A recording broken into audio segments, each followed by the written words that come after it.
prophecy, Nigerian-like prophecy. This is Prince for TV for Niger.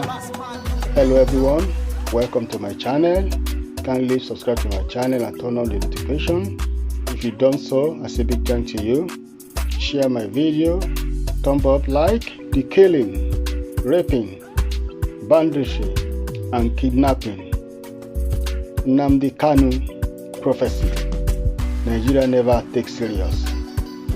It is with a great pleasure presenting Magzi Nnamdi Kanu, Indigenous people of Biafra. One-on-one interview with Dele Momodu. Buhari is dead and buried in a shallow grave in Saudi Arabia.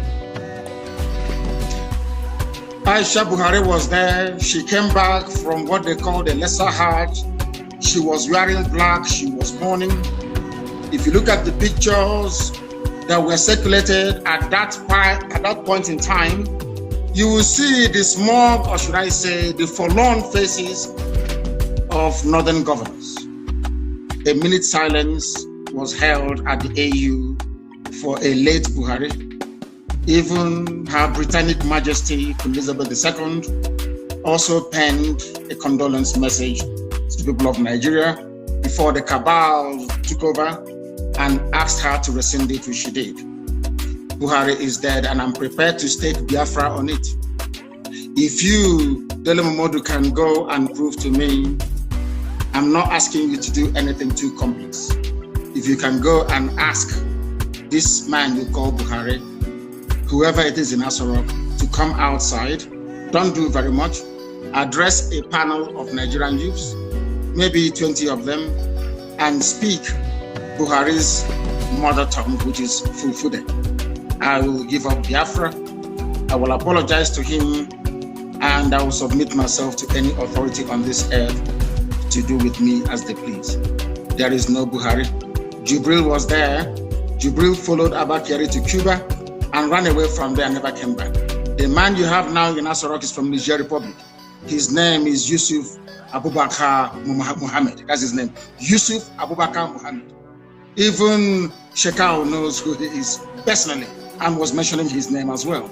It is not Buhari. The old Buhari that you and I know, the country cannot be burning and he will restrict himself to only 12 minutes of edited broadcast. Impossible. Impossible. Anybody that knows Buhari, even if he's dying, he must speak because he fought in his own understanding to keep Nigeria one. Anything that impacts or threatens the territorial cohesion and integrity of Nigeria, the old Buhari, in fact, he will be in Lagos. The old Buhari will be in Lagos, I'm telling you. But this little, have you not seen him? With his fresh hands of a 35-year-old. He cannot wear this. He cannot wear this. Because if he wears this, his ear will bend. Because it's rubber. Silicon. We know about AI technology. It's deep fake. Please Google it. You're a media man, you must know this. I can replicate this very interview with your face showing us having this conversation, but it is not you. You also saw that some eagle-eyed investigators managed to discover that there was actually a microphone, a loudspeaker on the table. It's everything that they claimed that Buhari was saying was coming from a loudspeaker. From a loudspeaker. Very, very sad indeed. These are the things that the world must understand and come to terms with. That the person you are calling Buhari is not Buhari, and I can stake my life on it. If he comes out tomorrow and takes, or should I say, address any press interview live without Garuba Sheikh who bring this, telling people to cut. If he can come out tomorrow, a panel of journalists will, in fact, no, not journalists because some of them are corrupt, youths will address him. There and then you will know that Buhari is no more. There is no Buhari. No country. How can you have a country you claim you're proud of, and that country is run by 10-minute video recorded every 4 months? What sort of country is that? Every 4 months you issue a pre-recorded video to address 200 million people. What an insult. What an insult. In a time of crisis, there is COVID-19, people are agitating, they're very restive. The only thing you can do is 10 minutes video. Laughable and absolutely absurd. And no sensible person should be able to tolerate it. Buhari is dead, and I stake my life on it. Please don't stake your life on it, because I am very, very convinced that he's alive. I have been meeting Buhari since 2010. Okay, and the last time I met him was 2 years ago inside Aso Rock with a former president, yes, Africa. I met him, we interacted, he cracked jokes with me, he even said, Dele, it seems you've added weight. I am telling you that I am not foolish not to know the person I've been seeing for 10 years. I've worked closely with him on his campaign, and yes, you could have your theory why you think. You see, my own theory is different. Because he was very sick, a lot of people thought that he would die, and God restored his life. And I think that is why you think he is dead. I am personally convinced that he's alive. I believe that a man like President Olusegun Obasanjo will not go and hold any meeting with a cloned president of Nigeria. If I can't vouch for any other person, I know that Obasanjo will never agree to talk. There is a saying where I come from, Dele. If you see something that is greater than your farm, you sell your barn where your harvest of yam is, where you store your yam. Because that is the greatest thing that any Igbo man has in the olden days. If you see something that is greater than your farm, you sell your barn. And you could be a robber. They do not want to expose that the fact that Buhari is dead, because everybody depends on the oil and gas coming from Biafra land. Without oil and gas, Nigeria will be worse than a banana republic. There will be nothing happening there. Nigeria runs what is called a rentier economy. You sell oil and gas to import everything you need, including toothpick, including Indomie and pasta. So what is called the doctrine of stabilization. If you come out and you announce that Buhari is dead, there will be pandemonium everywhere. In fact, the US government feels that if they allow a precipitous collapse of Nigeria, it may impact the wider region. That is what the Africa desk at the State Department has been doing for very many years. So if you expose the fact that Buhari is dead, it will cause pandemonium and there will be regional destabilization. And you will have a whole lot more of Fulani terrorist groups to contend with. Now you have 7. Many more will come up. They do not want to turn northern Nigeria into another Yemen, Afghanistan, or Syria, or Somalia, for that matter. That is the only reason why they're keeping quiet. And everybody is hoping that he will make it to 2023 so that Aisha can go with the boyfriend and relax, because Buhari is dead. Absolutely dead and confirmed. Look at the hands of I can become a trend. You ever seen that little boy they call Tagwe that used to mimic Buhari, speak the way that Buhari does, crack Buhari jokes? That little boy is an Igbo boy. They've not given him a Fulani girl to marry. You know that little boy called Tagwe? He's a comedian. He mimics Buhari. These things happen. People can mimic Obama. People can mimic whoever they want to mimic. There are expert actors who can do all of these things. But let me make this very clear to you. It's a very simple thing. I'm not asking for a DNA test anymore. If Buhari can hold a meeting, the man you call Buhari, with Nigerian youths to ask him questions and speak his mother tongue Fulfude, then I will give up. But I can assure you categorically that you are one of those that they have deceived, but they cannot deceive us. It was a well choreographed, well planned, and executed with military precision. They knew what they were doing because Britain is in charge. Britain is in charge. The same way they took charge of the NSAS protest. You were there, you were watching. When British High Commissioner went to Lagos, did not see the Lagos State Governor, but saw Tinubu. Not up to 48 hours, the army came and started shooting. And now, as they say, the rest is history. The people controlling you are those that created you. The people that made you a Nigerian are those now in charge of your lives. You are not in charge of Nigeria. They are. And are the ones running the show. And maybe next week, you get another 10 minutes video recorded. The old Buhari couldn't have done that. Ask Obasanjo, how many times did you allow them to broadcast a recorded speech in a time of national crisis? How many times? Obasanjo will tell you no. Jonathan, the same thing. Only this thing that they put up there. Now, I will ask you to put on your face mask. Put it on. Put on your face mask. Let us see. Do you have one with you? Yeah. Ask them to bring it for you. Put it on. Your ear will not bend. Your ear can never bend. It's impossible because you're a human being. You have cartilage in your ear. But if this ear is made of silicone, as the one that Aisha's boyfriend is wearing, once you put on mask, your ear will bend. Simple. And that is why we have common sense and brain.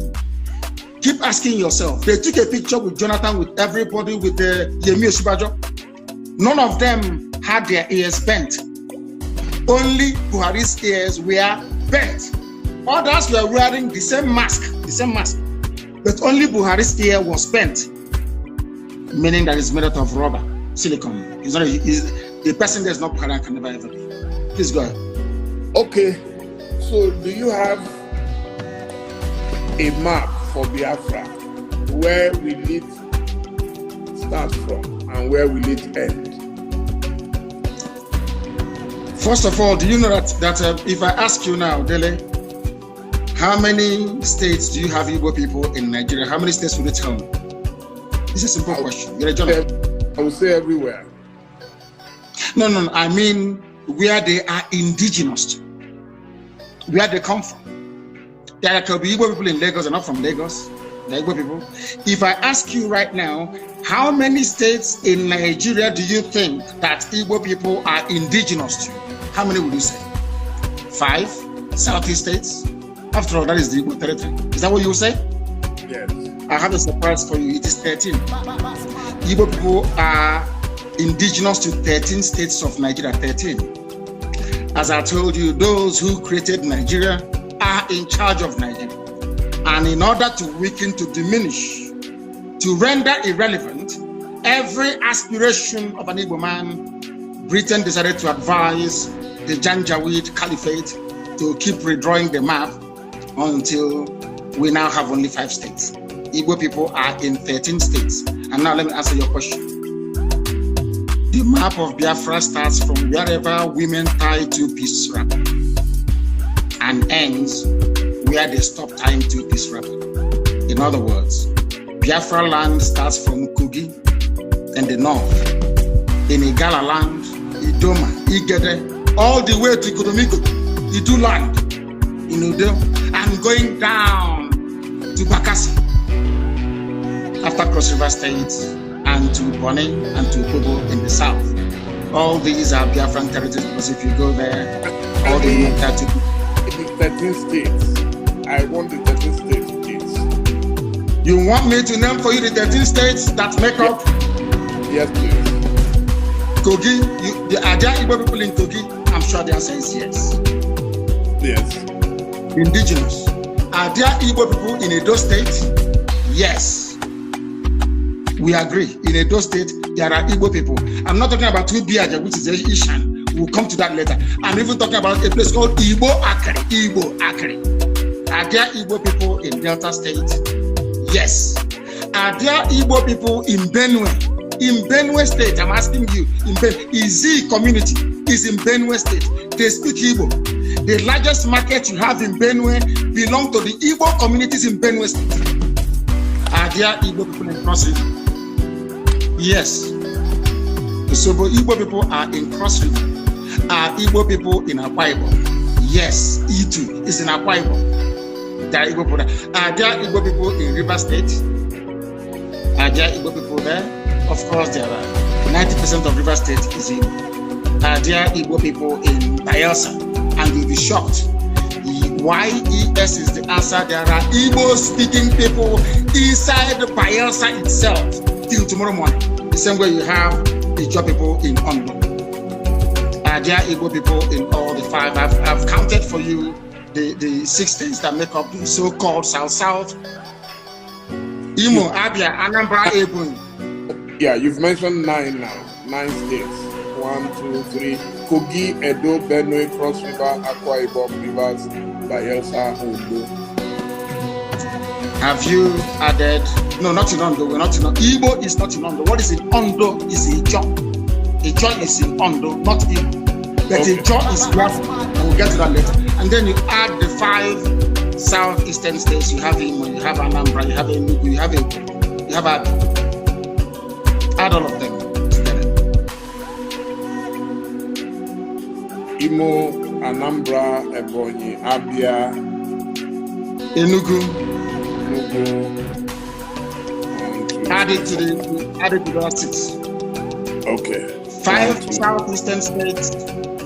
6, 7, 8, 9, 10, 11, 12. I think 1 is missing somewhere.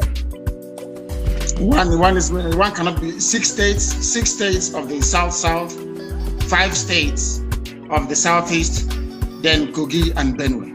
And then you get 13. In all these places, you have, I'm not telling you about where they are trading, where they are doing business.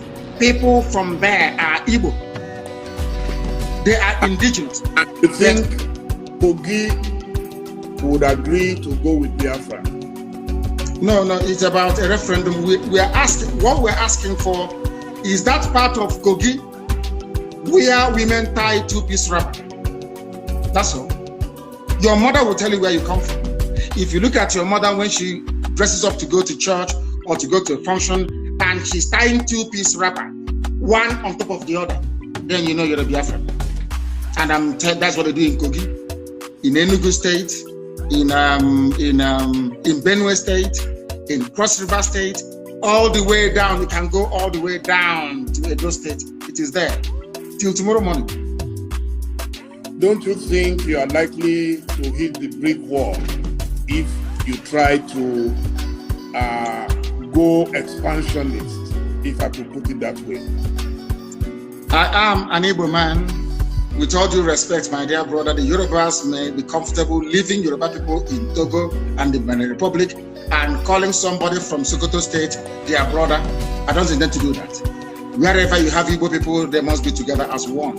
We are not leaving anybody behind. We cannot leave anybody behind. It was the Fulani Janjaweed and the British that caused this problem. You cannot come to my land, you take an Igbo community, you give them to Benue, you give them to Kogi, and you say they're from the north. Ohaneze may tolerate it, I will not tolerate it. I can't tolerate it. I am not going to leave one single Igbo community anywhere. They must be part of Biafra. They must be part of Biafra. What happens? Let's say the other people that you are fighting get to vote and they decide to call it bluff and say, okay, Igbo people in Kaduna, in Katsina, in Sokoto to the intent to Israel. How does that fit into your plan? Quite frankly, before you answer, let me do it as a double warning. And what if the Igbos in those places say they are not interested in joining you?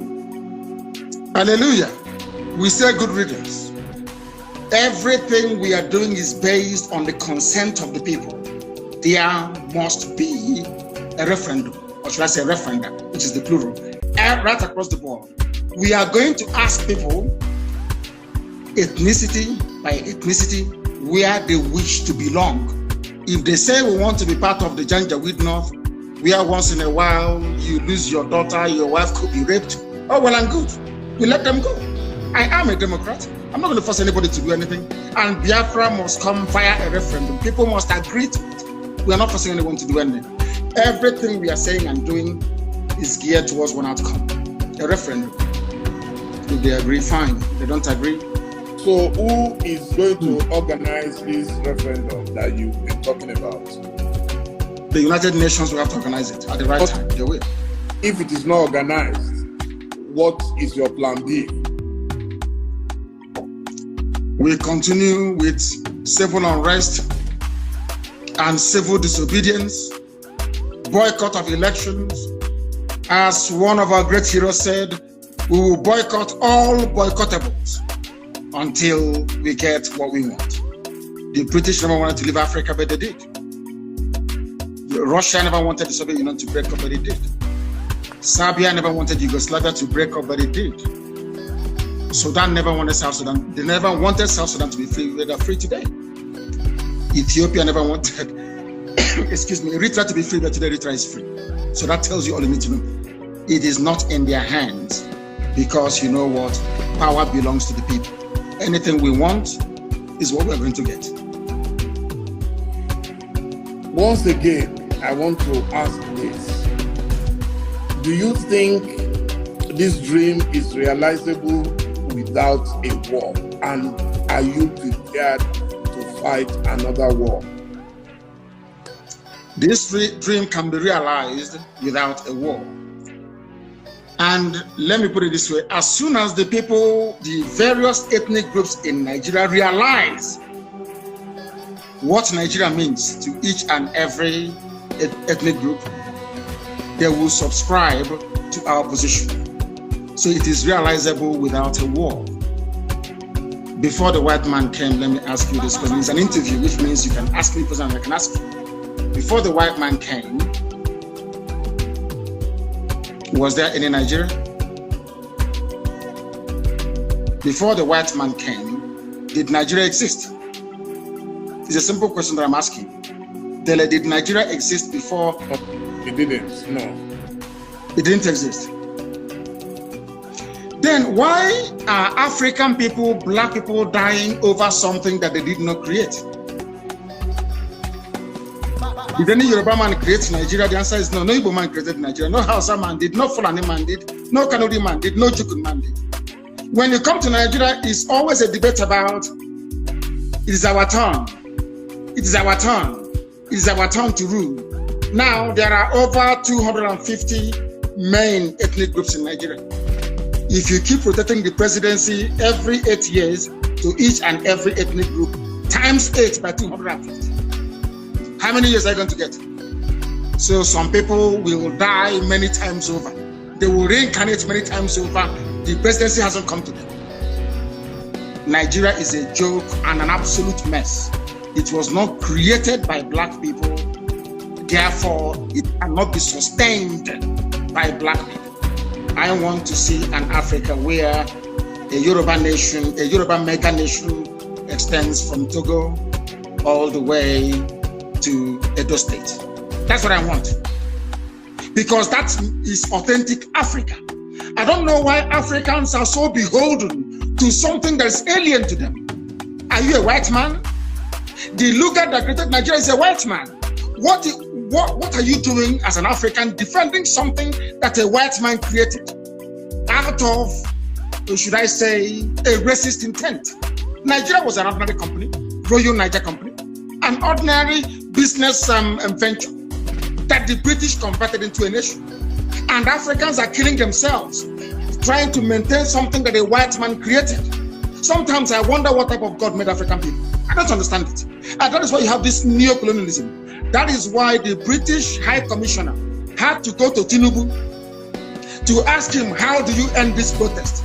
Because if this protest continues, you're jeopardizing our oil. Nnamdi Kanu can use it as an advantage to go and get Biafra. They asked the army to go in and kill people. You people are being ruled by your colonial masters. Your fate is not in your hand. You're in a country that is 60 years old, so to speak. There is no electricity. If I am a Nigerian, I can't come out and say I'm a Nigerian. I'll be ashamed of myself. For 60 years, you have no electricity. For 60 years, no good roads. For 60 years, no good schools. For 60 years, your politicians are traveling abroad for medical treatment. I ask you, what is there to be proud of about Nigeria? Name one thing you can be proud of. Name one thing. It's a question I'm asking you, Dele. Tell me one thing you can be proud of in Nigeria. Nigerians are amongst the brightest people in the world, including the Igbo people, of which you are one. You are a very brilliant man. That is Nigeria in your DNA. I was born a Biafran, not a Nigerian. Nigeria is a historical mistake. Was there a birth certificate at that time that wrote Biafra on it? Of course, yes. You want me to show you? I will show it to you. I can email it to you. It's not here with me right now. I can email it to you. My person is Biafra. I don't mind. I will email it to you. So you see, what I'm asking is, if Nigeria never existed until the white man came, why are you as a black African man defending it? What's a white man created? Why? When you have Yorubas in Benin Republic, Yoruba is in Togo, they speak your language, they eat your food, they dress the same way you do, you have the same culture, the same value system, the same orientation, and I'm asking you, and the white man came from Europe and said, oh, you are Yoruba from Togo, you speak French. You're Yoruba from Benin Republic, you're going to speak French. But you, Dele, you're Yoruba from Nigeria, you speak English. Are people not perturbed by that? That level of dehumanization, that level of subjugation. You see, the one thing that shocks me about Africa and their class of intellectuals is the fact that they are willing to swallow hook, line, and sinker anything the colonial master gives to them. And I've asked you this very question. Can you go to Europe and create a country as a black man? The answer is no. Then why must you accept what a white man is doing in Africa? Do you see why we are poor and very backwards? Do you see why Nigeria can never have 24 hours of electricity? Never, ever, ever, ever. Because the foundation is faulty. The orientation of Fulani Janjaweed, people were protesting SARS killings in the south. Fulani people in the north, you are busy having fun and laughing and smiling. And you want to be in the same country with them. Your value system, your reasoning, your understanding, your orientation can never ever be the same. Never be the same. Why did Britain leave the EU? Dele, I'm asking you, are they not Christians? Are they not Democrats? Don't they believe in free trade and voting people in and voting them out? But then, why did Britain leave the EU? Why? The same Britain that left the EU is asking me not to leave Nigeria. Nigeria that is only 100 years old. Your grandfather was not a Nigerian. Was not. So why must you throw away the history of your family, the rich history of Yoruba people? Because a white man called the place Nigeria. Why must you do that? Why? Can I go to England and name them and name them Albania and say all your history is now gone? We are doing our ancestors a disservice. And let me tell you why Black Africa cannot go forward. Some people, not you, some people accepted this nonsensical balkanization of Africa with their useless flag independence. And your ancestors are in the grave. Your ancestors that existed before the white man was born, they are in the grave. You jettison their history and their identity. You banish it, you denigrate it, you insult them by accepting this garbage called Nigeria, and you want them to be happy with you. That is why no black African country can see development. No black. You see South Africa. When whites were running South Africa, everything was good. Now blacks took over. Look at what is happening. Because even the land of Africa itself is angry with us. We went to school for a reason. The reason why you go to school is to question certain things. And the question is this: why is it that you as an African, you're willing to kill, to die for something a white man created when they cannot do the same thing for you? You see how they are not equal to us. You see why they are always better than us. And nobody can tell me with any ounce of conviction or justification the reason why Yoruba people should be in Togo, in Benin, and in Nigeria. Why can't they be in one country, same way that the English people are in one country in England? Or should I say in the UK? These are the things that we must ask ourselves. Okay, thank you so much. Thank you, Mazi Nnamdi Kanu. You are very passionate about your beliefs. Nobody can take that away from you. So now we get to the stage where I already jotted down some questions from members of the public. The first is that you hold a dual nationality. So they are saying you have a choice, you have an option. What about those who have nowhere to go? The reason why you are interviewing me today is because I got lucky. My parents didn't get lucky. People who were in my house did not get lucky that very day. They died. My dog also died. Jack, they killed my dog. Now, listen very carefully. People don't understand. You see, there is a level of flippancy in Africa, and should I say, we don't interrogate any concept or phenomenon with a great degree of sincerity. Why do I have a Nigerian passport? The same way that Awolowo, Chief Obafemi Awolowo, held onto a British travel document. Did that stop Awolowo from fighting for Nigeria to be independent? I'm asking you a simple question. Did that stop him? Awolowo went to Glasgow to study. Exactly. He traveled abroad. Awolowo traveled abroad to study. He read economics in Scotland, and he came back, probably even on British scholarship. The fact that Awolowo was availed of free education in England and traveled to England by ship in those days with British papers, did it stop Chief Awolowo from fighting for independence of his people?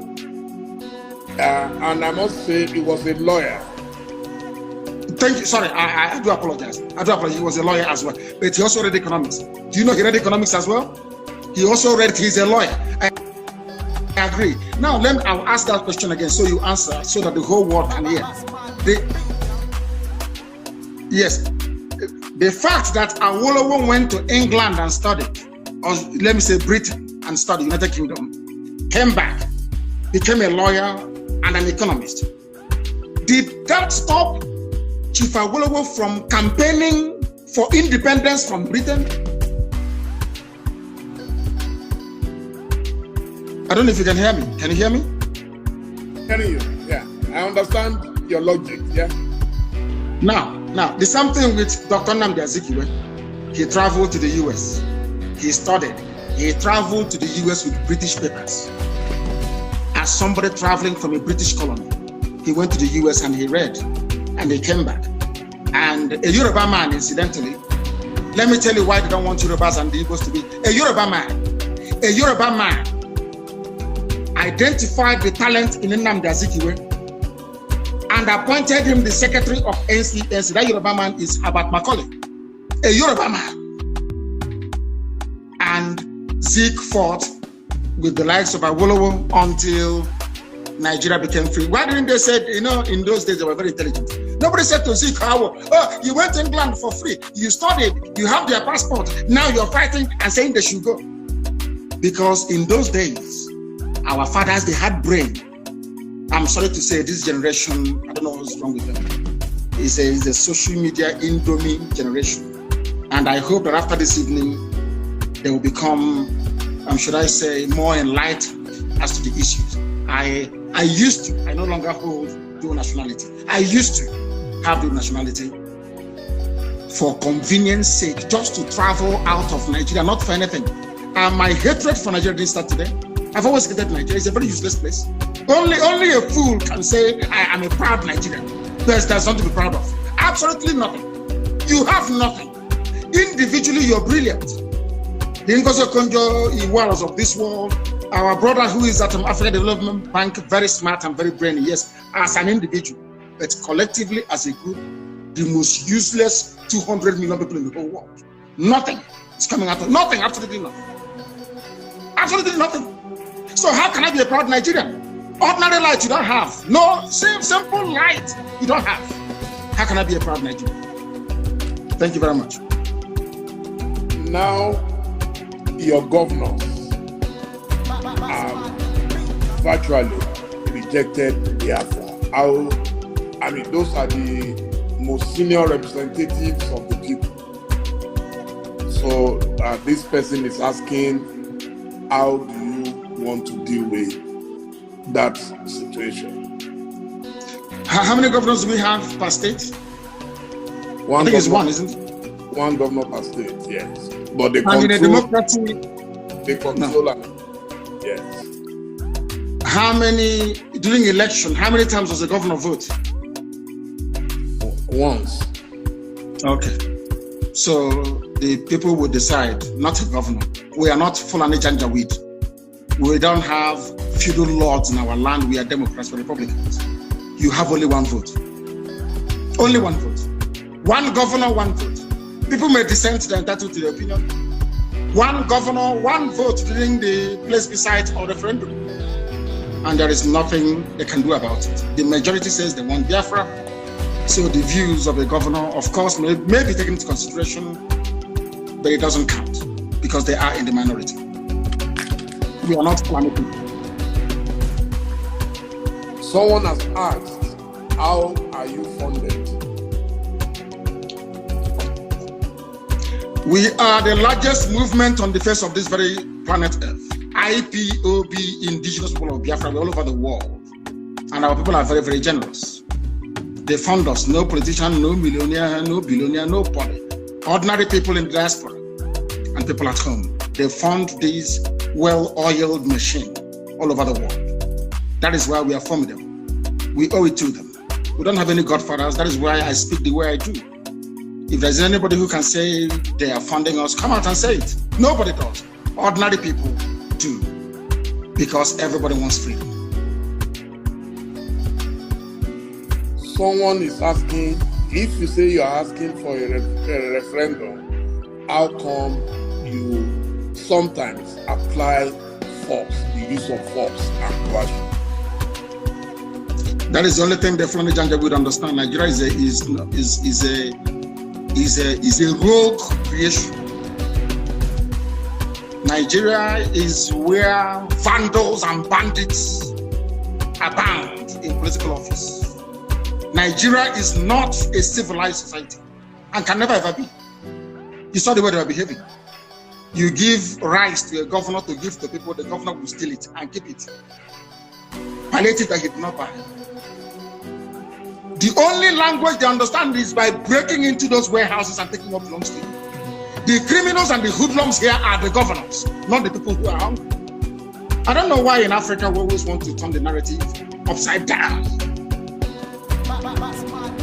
So you're telling me that Fulani can come to my place and rape my mother, abduct my sister, and I'll be clapping and praying and doing hallelujah and doing prayer and fasting. Nnamdi Kanu is not like that. We hunt them down, we pursue them, we catch them, and we deal with them. As simple as that. If people can tolerate that type of rubbish, we can't take it. Never ever. Never. You said you are a Democrat. Yes. Does democracy allow the use of brute force? Is Nigeria not a democracy? That they were in Lekki shooting people, that their constitution says should not be shot. People praying and singing national anthem, we are shot. A constitutionally granted right. The state of Nigeria violated it. They are the ones that brought violence, not us. As they say, those of them that make peaceful revolution impossible, they make violent revolution impossible. They make it possible, rather. Those are the words of John F. Kennedy, not mine. An American Democrat who.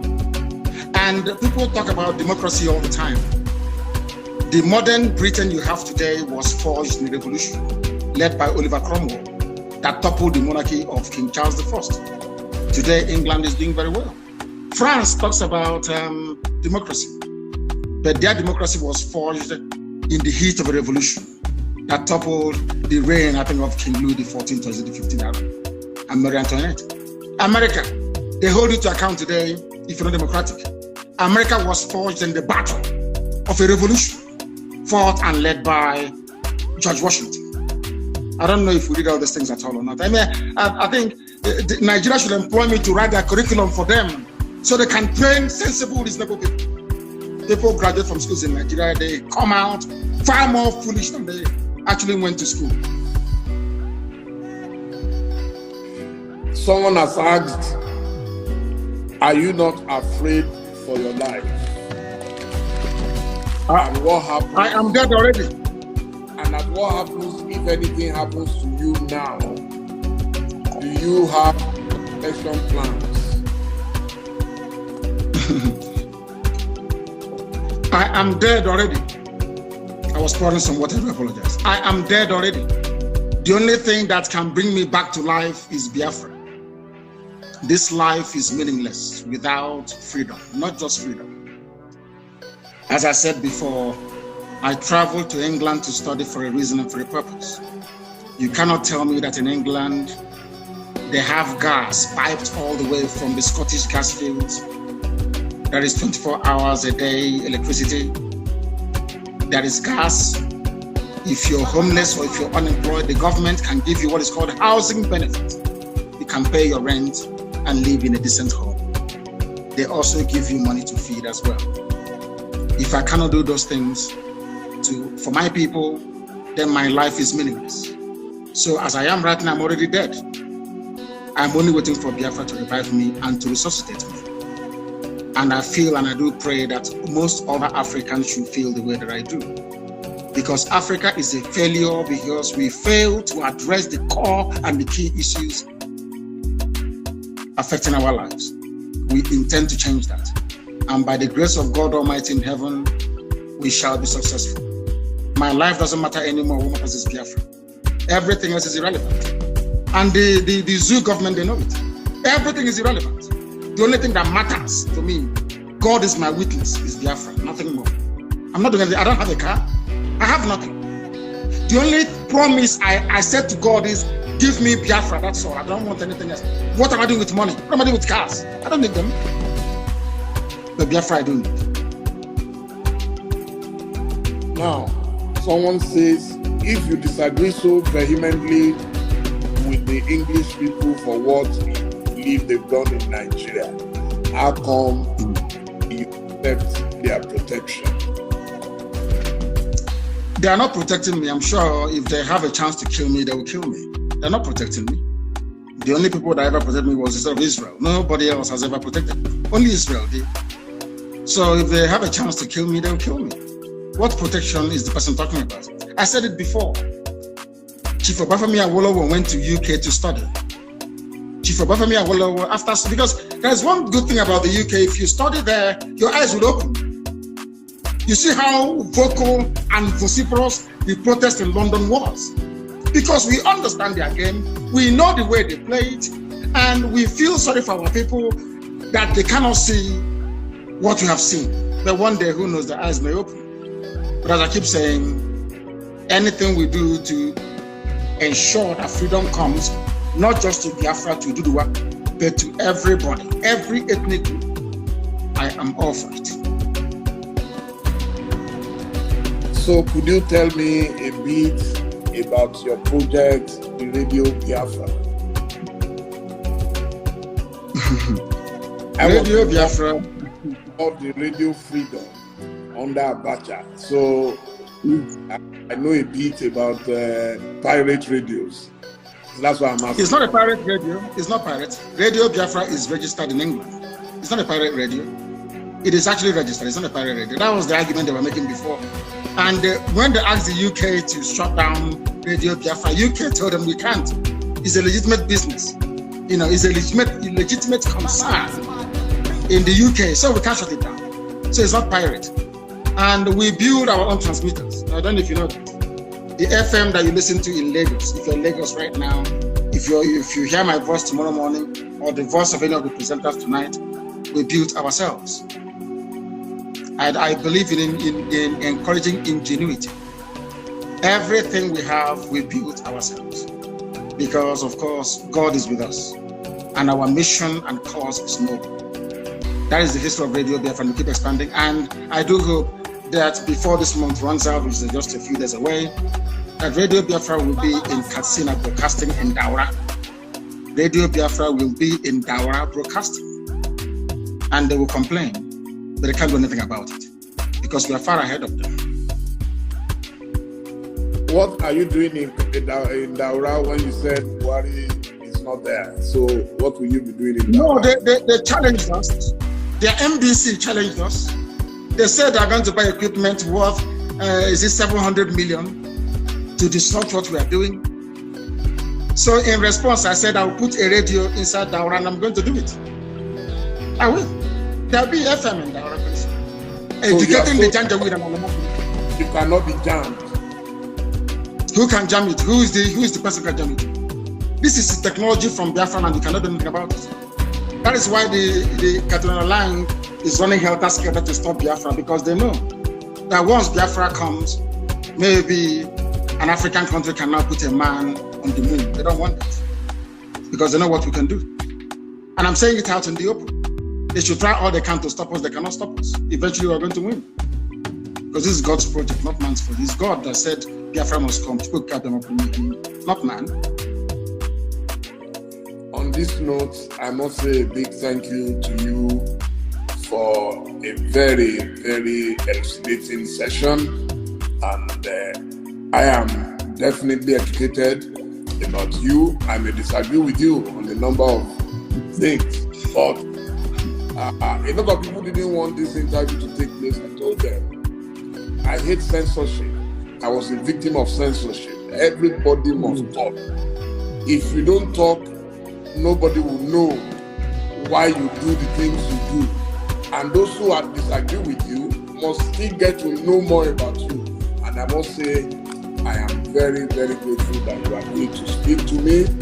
And I hope very soon again, when we have cause to speak to you, at least now we've established this contact.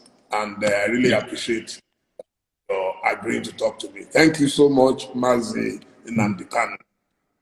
Thank you, Dele. Thank you very much. Thank you very much. And thank you for having me. Thank you. Thank you. My dear viewers, it's been, I told you it will be the mother of all the interviews, and so it has been. Thank you all. We'll be uploading, and I'm sure a lot of newspapers will get some news out of this. Thank you, and good night. Thank you. Thank you very much. Do not forget to subscribe, share, like, and give my video a thumbs up.